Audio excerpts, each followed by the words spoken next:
દરેક કર્મનું ફળ હોય છે. કર્મના 3 પ્રકાર: કર્તવ્ય કર્મ, સંચિત કર્મ અને પ્રારબ્ધ કર્મ. હું અત્યારે જે કરી રહ્યો છું એ કર્તવ્ય કર્મ, ક્રિયમાણ કર્મ. હું કરી ચુક્યો પણ હજી મને એનું ફળ નથી મળ્યું.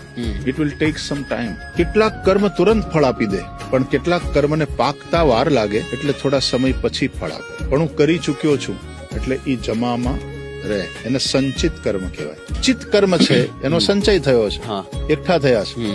એમાંથી જેમ જેમ પાકતા જાય તેમ તેમ ફળ મળતું જાય. પણ મારું જીવન પૂરું થઈ ગયું, મૃત્યુ આવ્યું, અને હજી કેટલાક કર્મનું મને ફળ મળ્યું જ નથી જે મેં આ જન્મમાં કર્યા છે.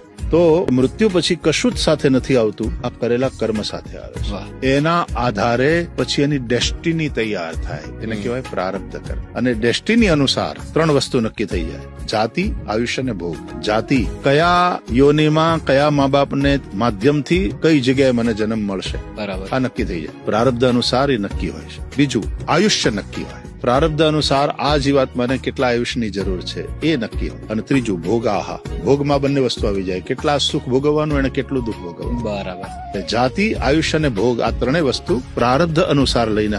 આપણે એમ કહે ને કે ખાલી હાથે આવે છે ને ખાલી હાથે જાય છે. સાચું છે, ભૌતિક રીતે સાચું છે, પણ એક રીતે જોઈએ તો ખાલી આવતાય નથી ને ખાલી જતાય નથી. કંઈક લઈને આવીએ છીએ. શું? તો કે પ્રારબ્ધને લઈને આવીએ છીએ. અને કંઈક લઈને જઈએ. શું?